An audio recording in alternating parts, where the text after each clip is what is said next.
to do this, if this is going to be a separate video, if I'm going to plop it on the end of the video that I started editing last night. So who knows, it might be a new video. If it is a new video, then I guess I better inform you that this is the ceiling that we did yesterday over Artex.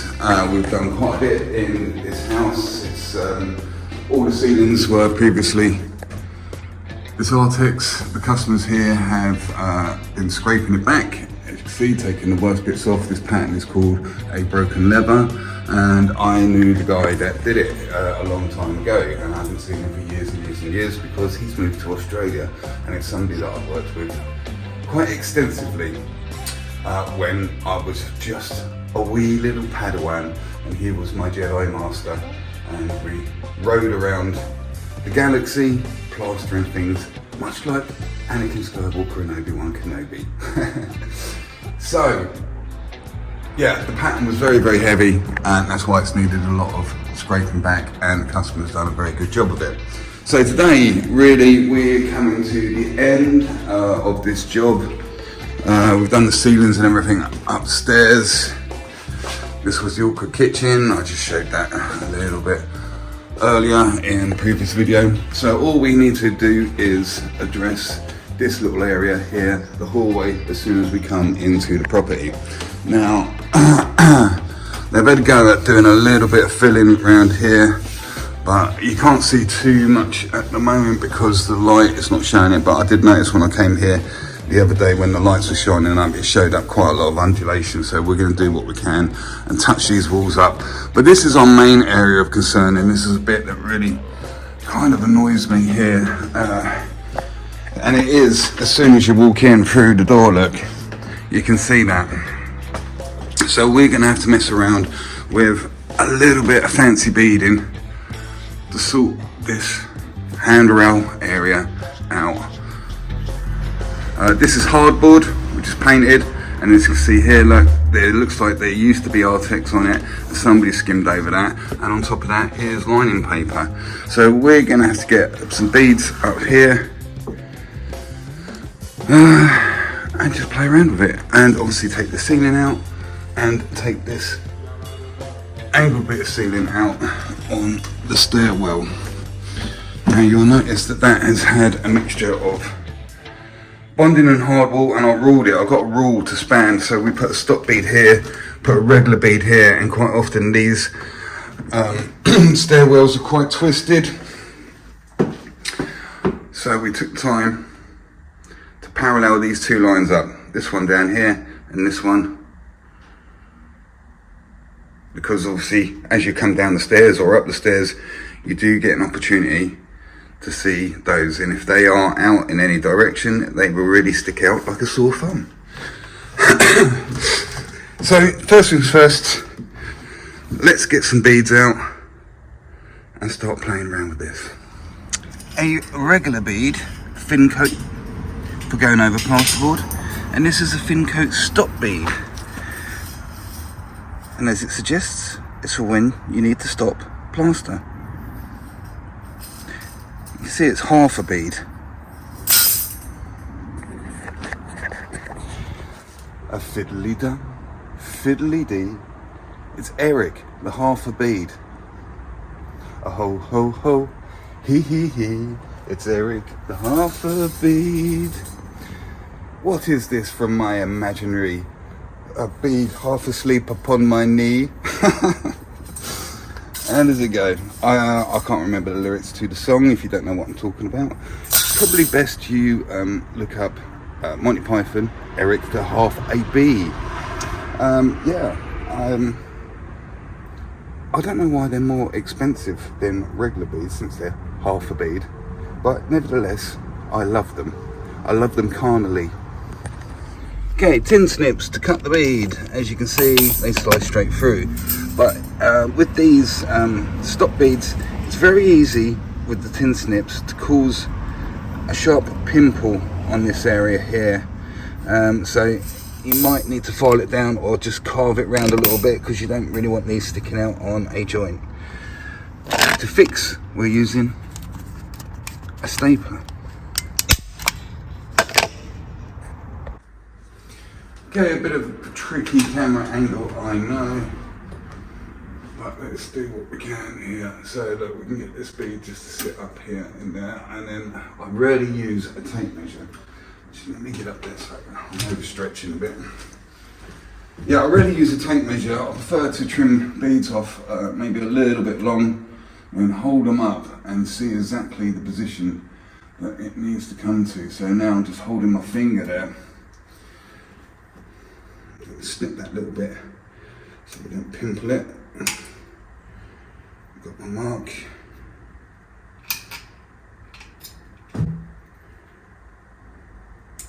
Pop that off. And so if there is a little bit of a pimple, you can just carve that round a little bit. Try and crush it in. Get your little bit of bead where it needs to be. Tie that in nicely. It's not helping that this wall is as undulated as it is. Get some choice. Now I quite like using staples to stick beads up because they're very quick, it's dry, and also if you do make a mistake or you need to move anything, they're not that permanent. Obviously when you get the plaster on there on top of them, they do become permanent, but if you need to, you can pop them off and manoeuvre them around a little bit. If you nail them straight in, you'll have a little bit of trouble getting the nails out. That is a very, very small bit of bead there, isn't it? Look at that. Come there. I think what I'm going to do is get this corner bead on next.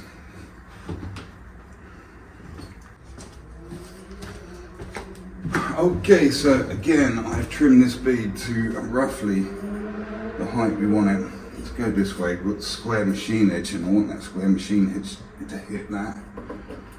Now, this is the bit we need to concern ourselves with, yeah?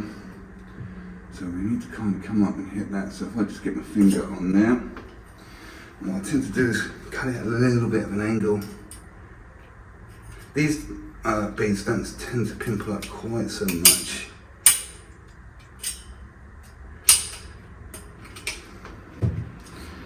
Just at the end there, pop that off. If there is a little bit of a pimple, you just manipulate that out of there.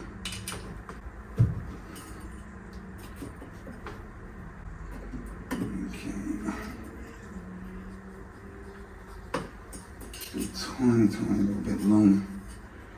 See what's going on there. I want that to finish quite square, why is that wrong? Oh, that makes things very, very tricky, doesn't it? That silly little bit there.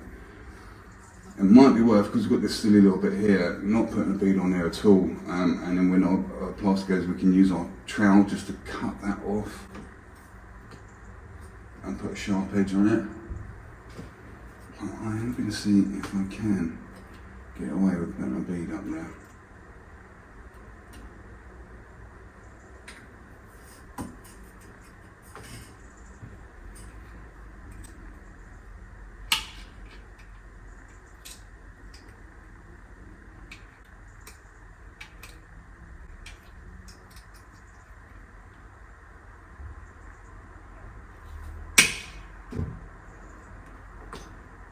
So this one I've cut a bit more at the opposite angle because we can, and I want some purchase on there so I can get the stapling.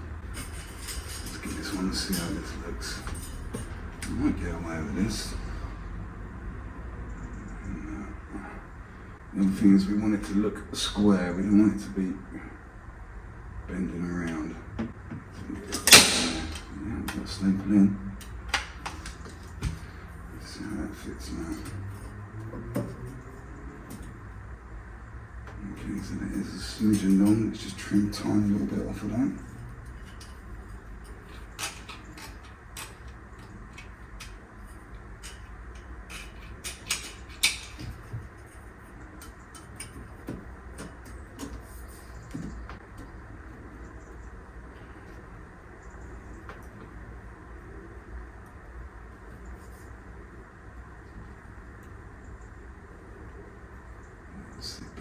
Yeah, okay, I think that's gonna do it.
So what was happening was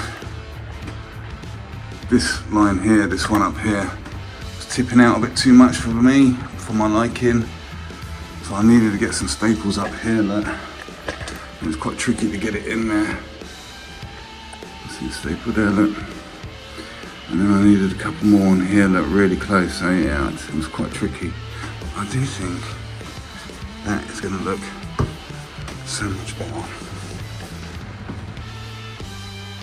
as soon as you walk in the house. Okay, I've just been over everything with PVA again. As you can see, look up here, it's still quite thirsty because it's changing colour like that. So it's well worth getting this sealed up with PVA or SBR, or not so much grit, so I wouldn't use a grit in this situation. But yeah, this was bone dry up there. I've given it 2 or 3 coats when I've been doing other stuff around. I've just given it another coat now because of the high suction on that. It's like completely dried out, so we need to kill that suction down. This is fine. I know this has had a couple of coats, and it's over kind of like pretty much the majority of it is painted. So this is fine as it is. So our primers are on, and the next thing we need to really do is knock up some plaster and stick it on. But before that, PVA is tapped up a little bit, so it's at its ideal rate to be plastered onto, so you get your maximum adhesion. You can let it go touch dry and it will liven up, and also SBR, you can go over that when it's dry. I've seen videos of mates doing that. So yeah, just leave it a little while. Can't go over it when it's soaking wet.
so we've got some different suction rates going on here. On the ceiling, look, we can see it's still really rather wet, and we have the pattern bleeding through.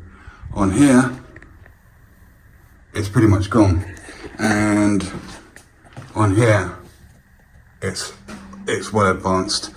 Up here, I did PVA this a lot. I was expecting this to pull in, but it's not. It's quite wet, and on this here, it's pulling in. So what I'm going to do is I'm going to start bringing the sponge float into things. This sponge float, look, it's denser. It's not as coarse as the ones that you'd use for sand and cement, and I find it's really ideal for setting. So what I'm going to do is I'm going to sponge float this in, sponge float this in, and sponge float this little bit in here. Bring that to the front of the queue, sort them out, and by that time, this and this will be ready for a second coat. And these walls will be done. They'll be done and out of the way. Okay, sponge floating. It is pretty much exactly the same as regular devil floating on a floating coat. I tend to splash the water on there because this sponge float is going to really mix that together, and what we're doing, just livening up the very surface. We don't want to be overworking this, you know. I have done videos about sponge floating, and there is a drawback in the sense that we are weakening the plaster a little bit, but it's not anything to really worry about as long as you get on it sooner rather than later. And any strength that's lost will be replaced back to the surface when the paint goes in there, as long as it's miscoated properly.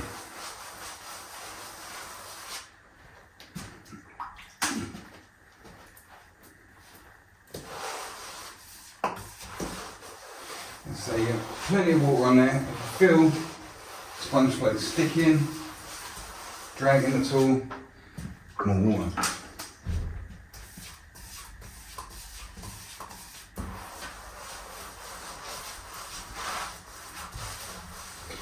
So what this does do is buff out a lot of the ripples. It really does make walls really flat indeed.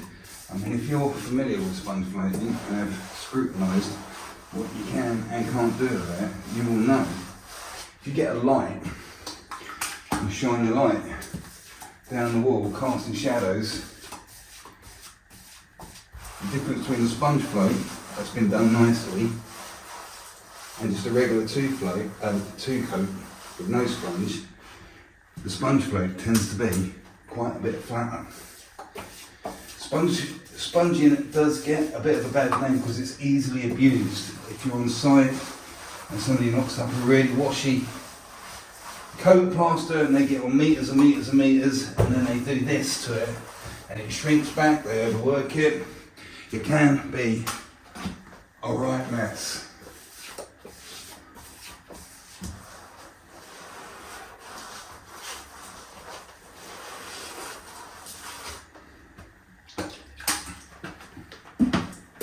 Another thing that sponge float is really good for is feathering in.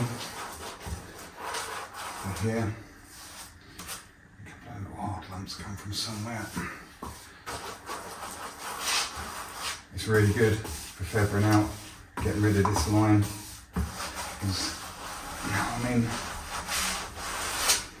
Multi-finish isn't really designed to be feathered out. Although you can do it, but you've got to bring the smaller particles up, you've got to bring the fats up to the surface and use that to feather out, eliminating a ridge. A bit tricky to get into here, I don't want to get that plaster all over his new pipes. Right, this is putting back in quite quickly. I'm going to get over this with flexi trowel straight away.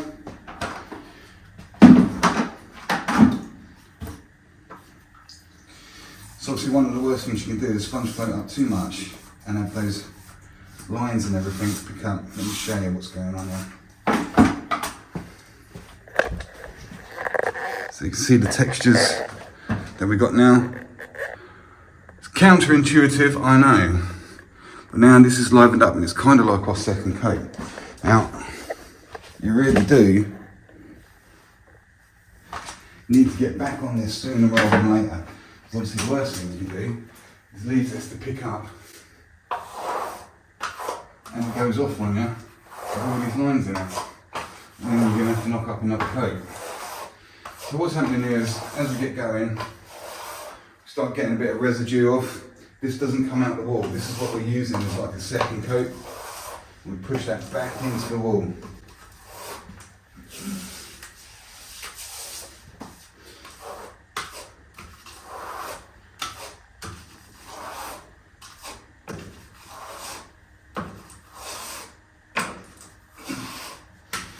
I mean, you shouldn't really rely on sponge floating for everything.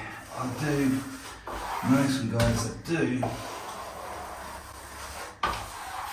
And you're probably better off learning a regular way before you can start breaking the rules in such a way and get away with it. You know what you're doing.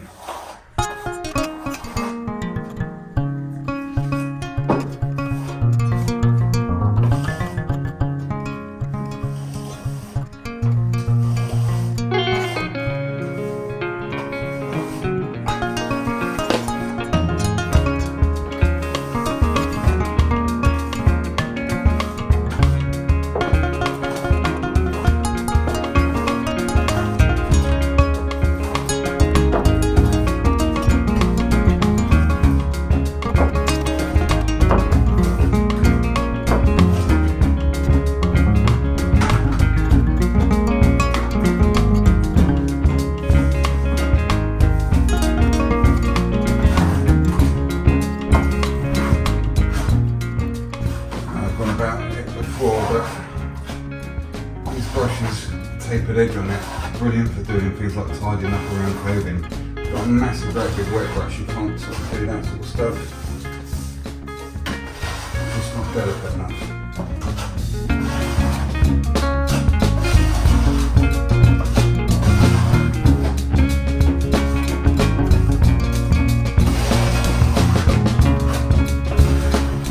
Pushing that gear back in and using it. And we get to the small particles which are able to feather out a lot better. That's why it's a good idea as well, if you're feathering in that first coat, don't come too far because it's going to grow and grow and grow. Here we go, that's the residue I got out. Let's have a quick butcher's at it and see what condition we're in. Now all we do is just trail this up in a regular way until it's finished, which won't be very long at all because we've literally knocked that plaster back whilst it's on the wall.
guys, thanks for watching that video once again.